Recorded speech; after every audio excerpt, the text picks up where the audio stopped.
Hello नमस्कार दोस्तों, आप सभी का स्वागत है आपके अपने यूट्यूब चैनल IQ रैंकर 247 में। दोस्तों, अगर आप इस चैनल पे नए हो और आपको भर्ती रिलेटेड कोई भी अपडेट चाहिए तो आप इस चैनल को सब्सक्राइब कर सकते हो।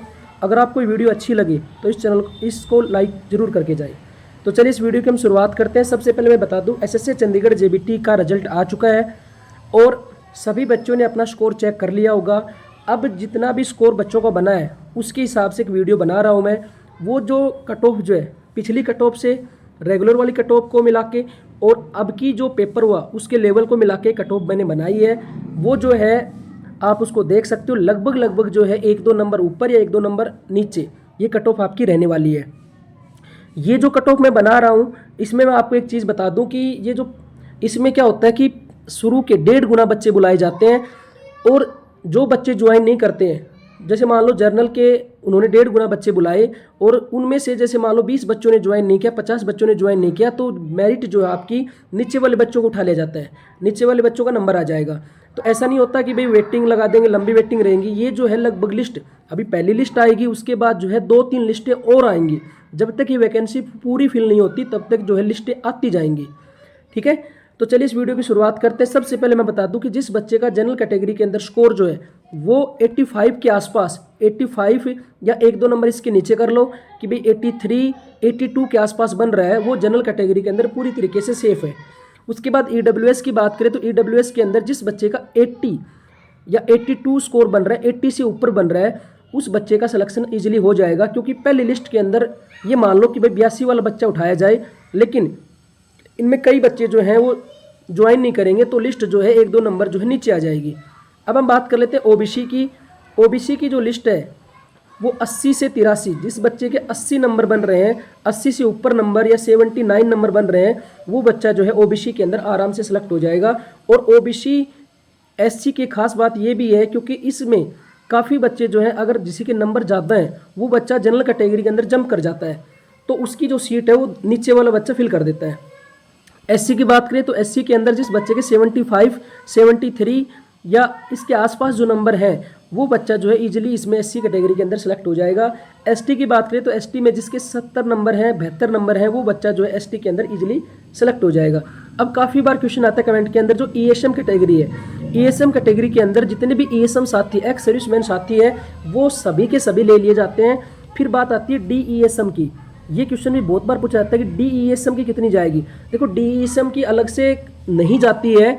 जैसे आप सपोज करो कि ESM की 50 वैकेंसी है, 50 वैकेंसी उसमें मान लो जर्नल की 25 हैं, ऐसे डिवाइड कर रखी हैं, OBC की हैं, SC की, ST के। अगर 50 के 50 बंदे ESM उनको मिल जाते हैं तो वो सारे के सारे पहली प्रायोरिटी जो दी जाती है वो ESM बंदे को दी जाएंगी। एक्स सर्विसमैन जो एक्चुअल में जो एक्स सर्विसमैन होता है उसको दी जाती है।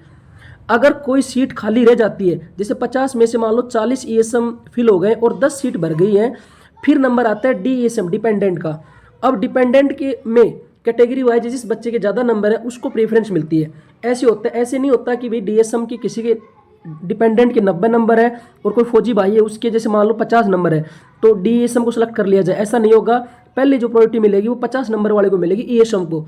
अगर ESM सारे ले लेते हैं, जितने भी ESM है, जो जैसे मान लो 40% का क्राइटेरिया है उसको क्रॉस कर रहा है, जैसे 150 में 60 बनाएंगे तो जितना भी बनेगा उस हिसाब से इसमें सिलेक्शन होता है।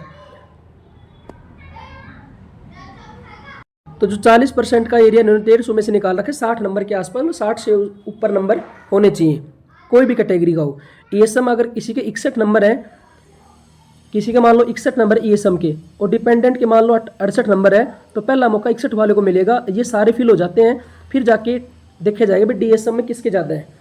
और ये भी होता है जैसे किसी फौजी भाई के जैसे मान लो 90 नंबर है, 90 नंबर है और वो जनरल कैटेगरी में आ रहा है और OBC का ESM है, तो ये जो OBC वाला ESM है वो जनरल कैटेगरी में जंप करेगा और यहाँ पे जो है इसकी सीट खाली हो जाएगी। फिर नया ESM बंदा या DSM बंदा यहाँ पे फिल होगा।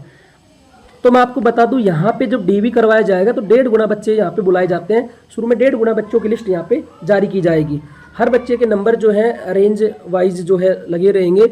अब उनमें से जो बच्चे नहीं पहुँचते हैं उनको 1-2 बार मौका दिया जाता है, दोबारा से लिस्ट बोली जाती है भाई आप दोबारा से आ जाओ। फिर भी नहीं आते हैं तो फिर क्या है कि नीचे वाले बंदों को उठा लिया जाता है, उनको बुला लिया जाता है। तो ये बात थी। दूसरी चीज़, जो बच्चा ओबीसी से अप्लाई कर रखा है, मैं उनको बता दूं कि ओबीसी की सर्टिफिकेट भाई आप नहीं बनवा लेना, 3 साल पुरानी ओबीसी की सर्टिफिकेट नहीं चलेगी। तो आपकी लेटेस्ट होनी चाहिए, लेटेस्ट चाहिए आपकी, अब बनवा लो आप, वो भी चल जाएगी। लेकिन ऐसा नहीं होगा कि भाई जैसे आप 3 साल पुराने, कई बच्चे क्या करते हैं 2016 की बनवाई हुई है, तो वो यहाँ पे वैलिड नहीं होगी, आपको नई बनवानी पड़ेगी। जैसे 2025 चल रही है तो आपको 2000 आपकी 24 की बनी हुई है, 23 की बनी, वो चल जाएगी। लेकिन ज़्यादा 3 साल से पुरानी सर्टिफिकेट आपकी नहीं मान्य होगी। एससी की क्या होती है कि एससी की सर्टिफिकेट एक बार बनती है वही मान्य रहती है।